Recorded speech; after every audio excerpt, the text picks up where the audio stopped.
Welcome to Breaking Ground, your window on agriculture in Newfoundland and Labrador. I'm your host, Roger Monder. On this week's show, we'll go out to Knowles Turkey Farm near Carbonear. Knowles Turkey Farm was the dream of Joe Knowles' father many years ago, and young Joe was determined to make it happen. It did happen, and today's quality turkeys from this enterprise have a well-deserved reputation well beyond Carbonear. Then we're off to Porterville to visit the Porter Farm. This farm has strong roots going back well over 100 years. Hubert Porter tells us some of that history and introduces us to his son Mark, who plans to carry on the family tradition of working on the farm. There's no Alberta for him. Chef Brian Abbott is back in Ann Budgell's kitchen with another mouth-watering recipe for you.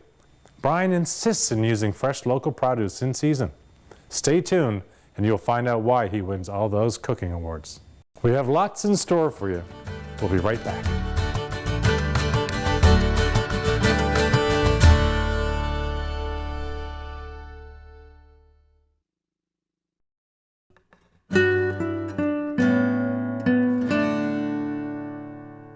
Welcome back. Now we're off to Knowles Turkey Farm to find out why the turkeys that are reared there are in so much demand. The name Knoll is part and parcel of the energetic town of Carbonear. The ever-busy convenience store, garage, service center, construction and bus business reflects this fact. But we're here to look at another facet of the many Knoll enterprises, and that's the Knoll Turkey Farm. 85-year-old Joe Knoll has lived long enough to see his and his father's dreams come true. I've been involved in business now, and I've been working now for 74 years. And my father always told me, the world owes you nothing, my son. Get your boots on, and it's out there to get, go for it. And as a matter of fact, when I was a child, he had a dream that this area was a wonderful place for farming. He said, if I could only create a farm in on the hill, and if I can live a couple of more years, I will have fulfilled his dream completely and totally. I proceeded in 1970 to start farming turkeys. There was no turkeys raised in Newfoundland from 1965 until 1970 when I started. I thought there was some great potential in the turkey business, and I worked diligently to sort of translate that dream into reality. Well, I had a vision of having a viable farm. And we're now on 50 acres, by the way, and we got 8 major buildings here. And I've been working diligently trying to achieve that objective. Well, that dream is very much a reality. Today, Knoll Turkey Farm produces a substantial amount of fresh turkeys. It's not just at Christmas, but year-round. We'll do close to 10,000 this year because we've got another batch coming in now. We sell turkeys year-round now, see? All year round we sell turkeys. But the big push is on Christmas, of course. And I've been dreaming about the time when the people in this area, we have not been really successful in building the local market. Now, our market is still in St. John's, you know, in spite of it all. And we're on the radio every day advertising a choice local product, you know, raised and processed by Knowles Turkey Farm. And when you come to think of it, if the people in this area would buy one extra turkey a year, in addition to what they're buying now, we would increase our production by 100%. We could be very well raising not 10, but 20,000 birds a year. And we've got the facilities to do it, as you can see. Joe's son, Kerry, is heavily involved in many Knoll enterprises. Ever since he was younger, he's had a strong role in the turkey farm. He talks about his place in the business and some of the problems involved. Well, I basically look after ordering in the chicks and mostly with the sales. The biggest problem is at the airports. If they don't get on the plane, that's one of the disadvantages with Quebec. If we can't get them on the plane, it's our loss. In Ontario, they normally do get on the plane, so it's not as bad. But in the summer, if you get a real hot day, it's if they leave them on the runway, we can lose the birds, and same way with the coal. But for the most part, we don't have too many problems. and then they come at the airport, and 3,000 birds, you can bring them home in a caravan. Winter would be the worst, you know, and they, for the most part, they can go a couple of days. We've had them go so high as almost 3 days in a snowstorm last year, or the year before last. We had a real heavy storm, and they were gone. They came to St. John's, they went back to Halifax, and they were there overnight. So I think they were gone for just about 3 days by the time we got them. Family member Don Slade also has a large role to play in the process, right from the beginning to the end. When we get that many birds in, like, we have to put them in our rings and get the water and their feed to them. Well, you check for your, like, you usually gotta like lose so many probably that miss the feed or miss the water, but you just check around, make sure that the water is all good and that they got lots of feed and that the heat is staying at the right temperature. For about 3 days we keep them like in one ring, and then we open them up into 2 rings after another few days, and then by the time they're 2 weeks old they're pretty well on half the run of the barn. And then as they get bigger, then you open it up, and then we split them up like so many upstairs and so many downstairs. Well, I go into the plant nighttime and help with the crew to get the birds ready to go into their vacuum bag and get their giblets all done up and their necks all ready, and make sure that everything is done to code. Well, when we're finished processing, like during the day, we have our regular cleanups with, you know, all our sanitizers and cleanup needs, and in the same way in the nighttime when we're finished, we wash everything down with our hot waters and we do our sanitization and keep everything up to standards. Well, we take great pride in the fact that we produce a choice local product. And we produce it because our turkeys are raised under ideal conditions. I mean, they've got to go on your dinner table, you know? And turkeys will only prosper and grow to their proper mature weight over a given period of time if they have a good environment, good clean bed, if they have good clean water, they have good food, and they have ventilation. And these are the elements. And then, of course, when you start to process them, I mean, they got to be processed under ideal conditions. We don't mind how often the inspectors come, because we take pride in running a first-class operation. And that high-quality product translates into significant sales to outlets in St. John's. We have 2 people who buy from us all the time. Bellman's Grocery. They've been with us for a long time. And so has Halliday's. And they buy a lot from us. And we also sell to the Progress Club. They're our single biggest customer. And it looks like this year they're going to buy 2,000 turkeys of us. And what is the feedback from these outlets in St. John's? Anytime we bought turkeys, get them out with Joe Noel and Carbonear. They are the best turkeys that you can buy. The best. That's the only turkey I ever ate. The feedback has always been positive on Noel's turkeys. Some of the comments that I hear that they're just so fresh and they're juicy. People who are not used to cooking local turkeys might find that they cook a little bit quicker. That's some of the feedback that I've had from customers, as well as my wife. But they cook a little quicker, and unless you overcook it, you're pretty well guaranteed a tender, juicy turkey. Well, it seems they come highly recommended. When we come back, we'll be heading to Porterville to visit Hubert Porter and his son Mark. Stay tuned.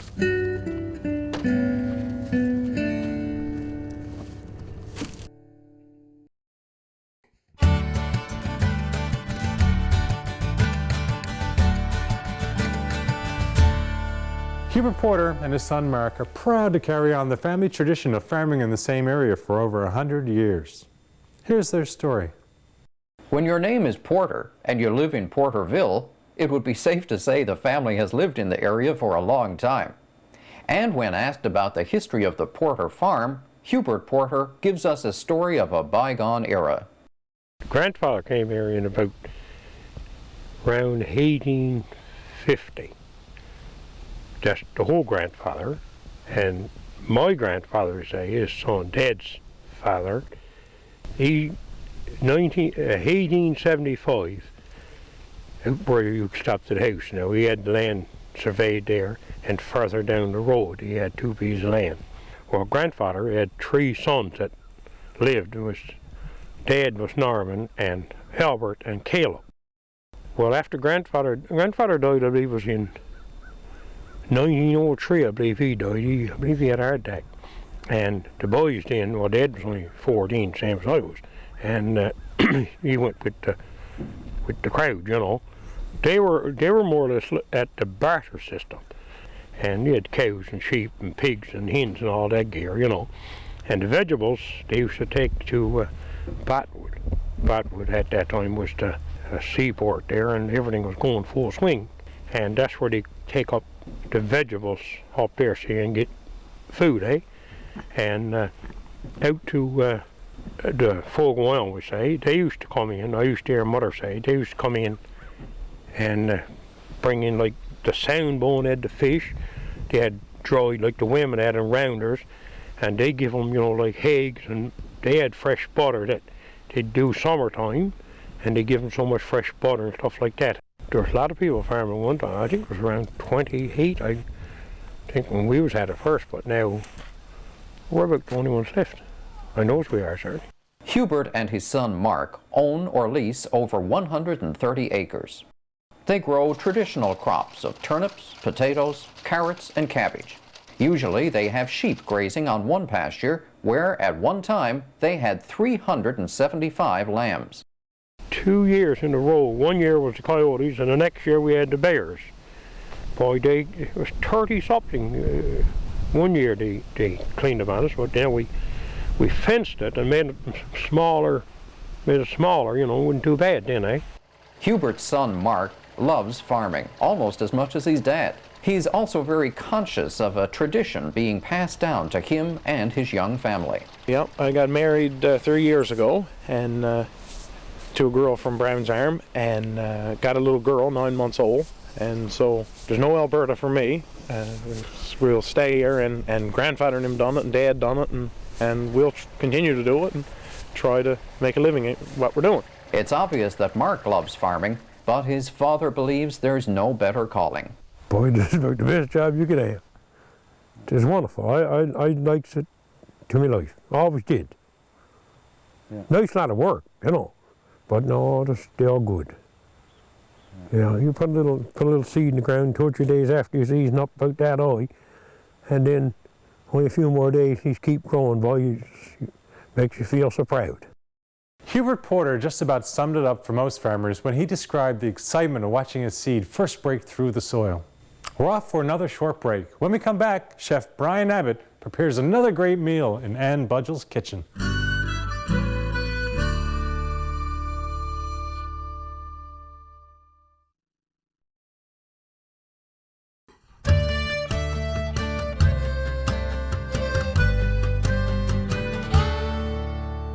Well, we're back in Ann Budgell's kitchen with Chef Brian Abbott.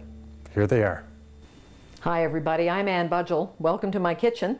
I'm here today with Brian Abbott, who is a chef, a cooking instructor, and the owner of Restaurant 21 here in St. John's, and has a gorgeous array of berries and vegetables and meat.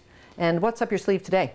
Right here we have pork tenderloin, and we're going to marinate that in some local beer, some maple syrup, and some chipotle, and some peanut butter. It's going to be a very beautiful dish. Okay, that's an interesting sounding marinade. Oh, yeah. Yeah, all right. What's the method here today?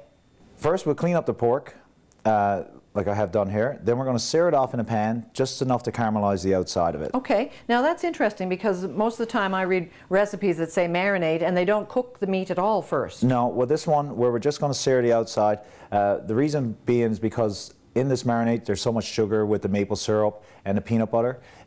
When you cook that, if you try to sear it after the marinade, it would only just burn up. Make a mess. It would make a mess. It would be very messy. Okay, well that's interesting. So we'll put that to one side. Seared? We're pretending it's seared. We're pretending it's seared. This is such an easy recipe, and depending on how hot or how sweet you want it, you can add more or less of anything. So I have about a 1/4 cup of onions. Chopped up nicely. Yeah, fine diced. Then I have some chipotle peppers, which I'm only going to put a Looks little. like a paste. I made it into like a little paste. I'm going to put about a half a teaspoon of that in. Okay, that'll give it some punch. It'll give it some punch. And then again, for some more punch, we're going to put in about a teaspoon of Dijon. The good old Dijon mustard. Good old Dijon mustard. And some peanut butter. Now that's a surprise ingredient. Yeah, this is like a Thai dish almost, with some Newfoundland beer in it. And then we got some maple Good old local beer. Good old local beer, yeah.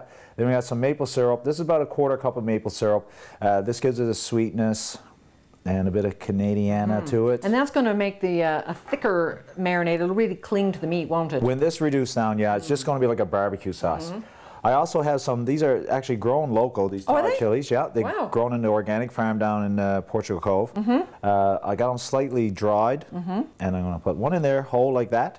One only. One only, yeah. I'm not going to cut it up or anything. I'm going to keep it whole. The longer the meat marinates, the longer this cooks, the flavor leach out It'll into steep like tea. it. Exactly, yeah.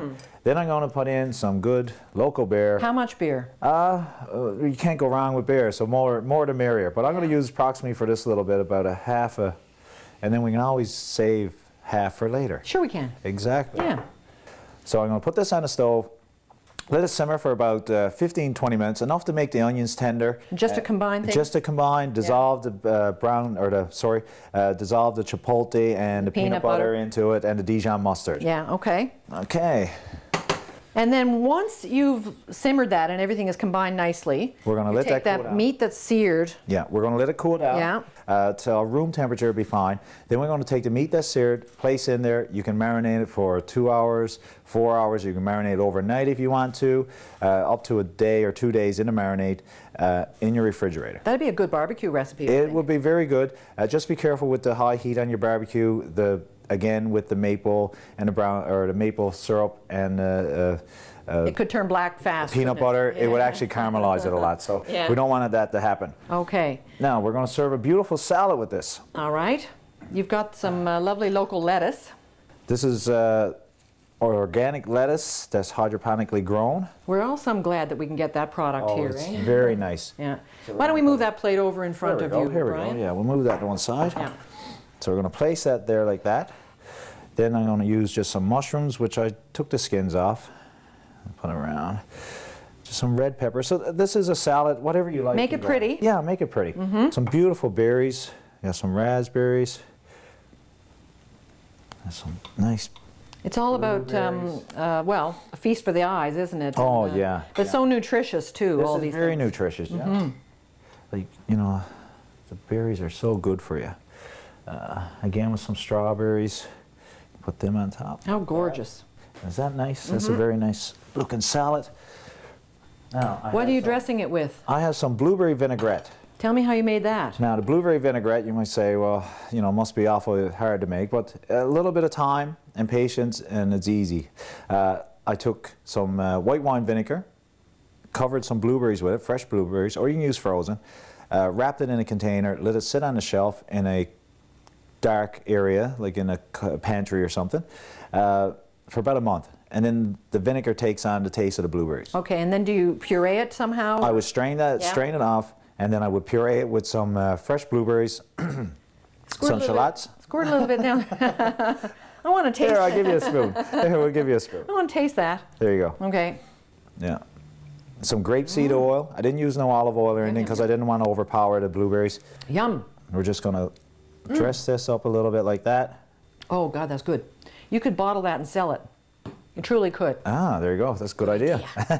All right, so the salad is ready. What are you doing with the meat now? Now, we have some meat that's already been roasted in the oven. Yeah. I took the marinade also too, and I reduced it down. Made it thicker. Made it thicker. So as it's cooking, after I took the pork out, I brushed it just like a barbecue sauce and keep glazing it with it till it gets Oh, good. nice and thick on the outside.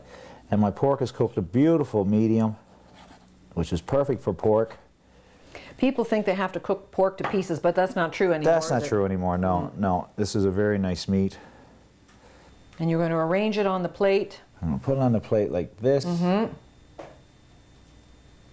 with a bit more of that reduction. Give my hands a little wipe. And I have some of this reduction here like this. That I'm just gonna brush on the side just a little bit. Don't want too much there now, because Brian, I think that's one of the prettiest salads I have ever seen.